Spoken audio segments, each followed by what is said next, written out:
इतना बड़ा हादसा हादसे बहुत जिंदगी में देखे हैं, खून बहता हुआ बहुत देखा है। बच्चों को यतीम होते हुए पंजाब की धरती में, कश्मीर में देखा है। पर इनका वाकया एक अलग था कि 4 दिन पहले शादी होती है और उसकी आंखों के सामने उसका पति शहीद हो जाता है। किसी का पिता चला गया, किसी का पति चला गया, किसी का बेटा चला गया। आज के दिन मैं यही कहना चाहूंगा हिंदुस्तान के देशवासियों को। हम कई बार कहते हैं जंग कर दो, हम कई बार कहते हैं पीओके पे, हम भी कहते हैं पीओके पे हमला कर दो। देखो, कहना बहुत आसान है। हमें हर चीज आज हिंदुस्तान के प्रधानमंत्री नरेंद्र मोदी जी के ऊपर छोड़ देनी चाहिए। उनके लिए राष्ट्र प्रथम है। जैसे जवानों के लिए राष्ट्र प्रथम है, उनके लिए राष्ट्र प्रथम है। तेरा वैभव अमर रहे, मां हम दिन चार रहे ना रहे।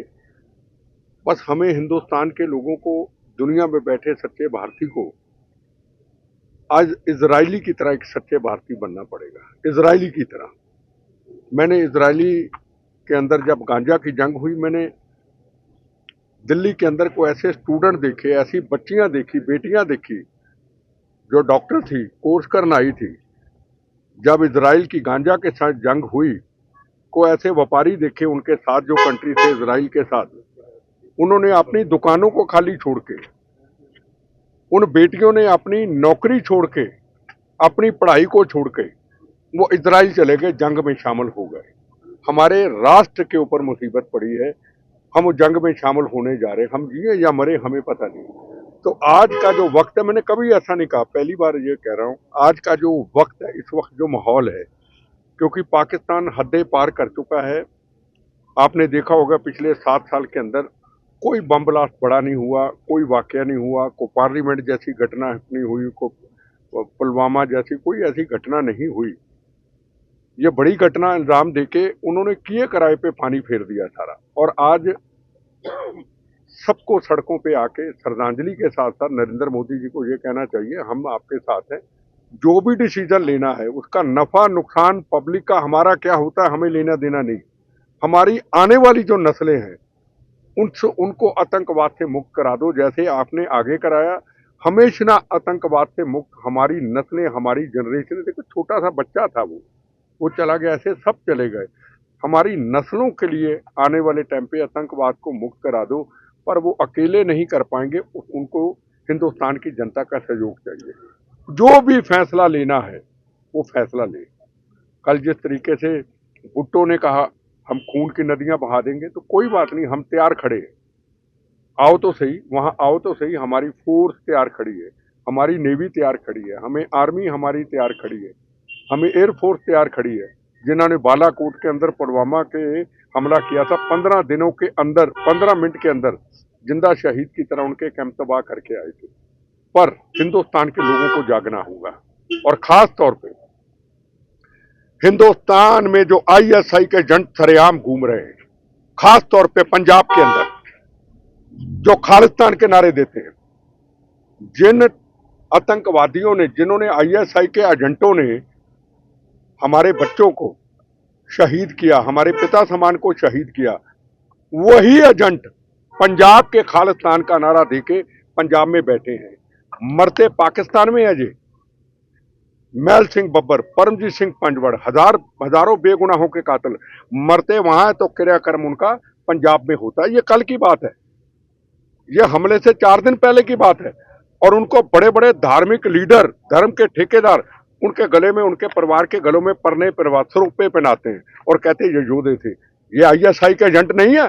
अगर ये आईएसआई के एजेंटों ने आके बेगुनाहों का कत्लेआम किया, बहनों के सुहागों को जाड़ा, बच्चों को यतीम किया, किसी का पति चला गया, किसी का बेटा चला गया, किसी का पिता चला गया, और ये आईएसआई के एजेंट नहीं है। खालिस्तान के नारे देने वाले, दुकानदारी चलाने वाले और पाकिस्तान के टुकड़ों पे पलने वाले कोई बब्बर खालसा नहीं है, कोई खालिस्तान कमांडो फोर्स नहीं है, कोई खालिस्तान जिंदाबाद फोर्स नहीं है।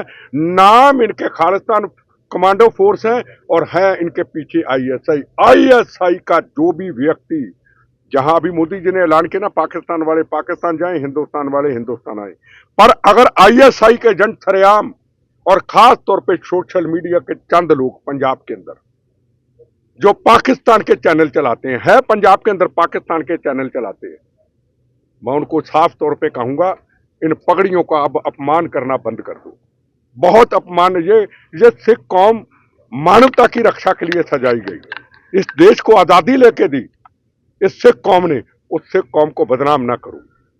और मैं सरकार को कहूंगा उनके खिलाफ सख्ती से कार्रवाई करें जो आईएसआई के जरिए। नहीं, मेरे देखो इस वक्त वो बात सहन करने के, बात करने के काबिल ही नहीं है। हम अफसोस उनसे कर सकते थे, पर जो हरियाणा सरकार ने, चीफ मिनिस्टर साहब ने जो ऐलान किया है, उन्होंने तो कुछ मांगा नहीं, जो ऐलान किया है हम सरकार का समर्थन करते हैं, उनका शुक्रिया।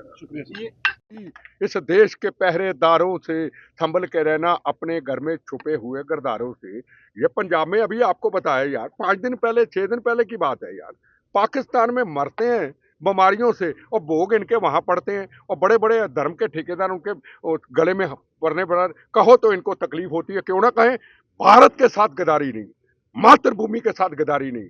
पहले 36,000 बेगुनाहों का पंजाब का कत्लेआम हुआ, 19,000 हिंदू भाइयों का कत्लेआम किया। हम फिर वही रट लगा बैठे, किसान आंदोलन होता तो चले जाते दिल्ली के अंदर तिरंगे झंडे का अपमान करने के लिए। क्या यार, क्या ये मजाक क्या है? सिख कौम की इज्जत की कौम है, उसको क्यों बदनाम करते हो? क्यों सारा सिख समाज इन लोगों के खिलाफ खड़ा नहीं होता? हिंदू बोलेगा तो फिरका परस्त है, हिंदू बोले तू नफरत फैलाने वाला, हिंदू बोले तू आरएसएस, हिंदू बोले तू बीजेपी, तो मेरा सरदार भाई को सड़क पे बोलेगा ही नहीं। ये गलत बात है बिल्कुल। मेरे से पूछो मैं कौन हूं? जिसने गोली मारनी मारे, जिसने 1000 गाली देनी दे, पहले भारतीय फिर सरदार हूं। जिसने बम चलाने चलाए, पहले भारत पे नाज है मुझे अपने गुरुओं की, गुरु गोविंद सिंह की धरती पे नाज है। यहाँ आते हैं करनाल के अंदर सिमरनजीत सिंह मान भगत सिंह को आतंकवादी कह के चले जाते हैं, और आप पत्रकार उनको कुछ कहते नहीं। पकड़ो उनको उसी वक्त जो भगत सिंह को आतंकवादी, आपकी करनाल की धरती पे आते, ऐसा नहीं। और करनाल के लोगों को हाथ जोड़ के कहूंगा, सड़कों पे आए।